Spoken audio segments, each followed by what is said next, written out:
maxkamadda degmada Gurceel ayaa xukun ku riday 4 dhalinyaro ah oo kol hore lagu soo eedeeyay inay kufsi u geysteen gabar ku nooleed isla degmada taas oo dhageysigeedu socotay maalmahan. xarunta maxkamadda waxaa ku sugnaa ehelada eedeysanayaasha iyo gabadha, mas'uuliyiinta maamulka degmada, saraakiisha laamaha amniga iyo dadweyne kale oo ka soo qayb galay.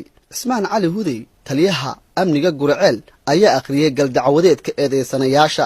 waxaan maxkamadda hor keenay taariikhdu markay ahayd 10kii bishii 2 2019 eedeysanayaasha kala ah Cabdullaahi Axmed Ciise, Nuune Taahir Cabdulle, Waraf Bidaar Cismaan, Saataq Shigshigow Aadan oo soo eedeeyay taariikhdu markii ay ahayd 27 bishii 12 2018 Nageeye Maxamuud Tarabbi oo ku soo eedeeyay inay kufsi u geysteen gabadhiisa Roodo Nageeye Maxamuud Tarabbi uguna geysteen degmada Gurceel. nimankaas ayaan waxaan soo waafajinay maxkamadda xukunka ay leeyihiin maxkamadda ayaa maanta ku dhawaaqi doonto haddii alla idmo.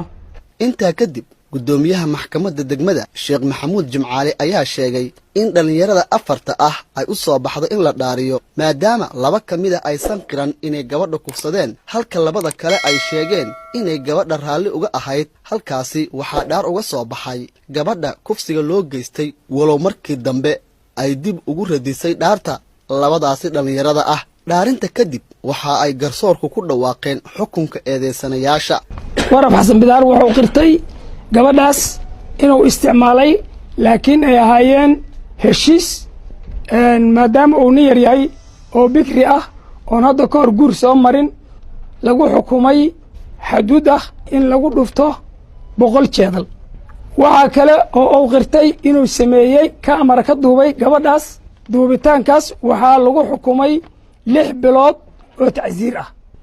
waxa ku xiga ninka la yiraahdo Sadiiq Shigshigow waxaasna lagu xukumay intoo kale maadaamadii uu qirtay gabadhaas in uu ku sameeyay isticmaal zina ah kana dhaartay kii qasabka ahay kana uu qiran yahay. waxa ku xiga ninka la yiraahdo Nuune Taahir Cabdulle wuxuu ka dhaartay gabadhaas inuu wax isticmaal ku sameeyay. wuxuu qirtay gabadha inuu geeyo guriga dhibkaan ka dhacay. sidaas darteed maadaama uu kaamarada wax ka duubay asna 6 bilood oo tacsiir ayaa lagu xukumay xabsi ah. waayahay ninka la yiraahdo Cabdullaahi Axmed Ciise waxa lagu eedeeyay uu ka dhaartay oo ahayd gabadhaas inuu isticmaalay maadaama uu ka dhaartay wuxuu qirtay gabadha inuu damaaciyay maadaama ay gurigiisina ahayd meeshu damacaasna uu ku sameeyo arintaas oo ku galay. waxa asna lagu xukumay 6 bilood oo xabsi ah oo tacsiir. aabaha dhalay gabadha kufsiga loo geystay Nageeye Maxamuud Tarabbi waxa uu sheegay inuu ku qanacsan yahay xukunka shariicada islaamka uuna ku kalsoon yahay kitaabka Allah. sharciga Ilaahay waa ku qanacsanahay, raalli baan ku ahay, kitaabka Ilaahay waa ku dhashay, waxaan ku dhaqdaa waan ku qanacsanahay 14% ugu dambayn maxkamadda waxaa soo xiray gudoomiyaha degmada Gurceel Cabdullaahi Maxamed Barre Beenta oo bulshada u jeediyay hadal iskugu jiray dardaaran iyo digniin falalka caynkan oo kala ah. Cabdulqaadir Guure, Universal TV.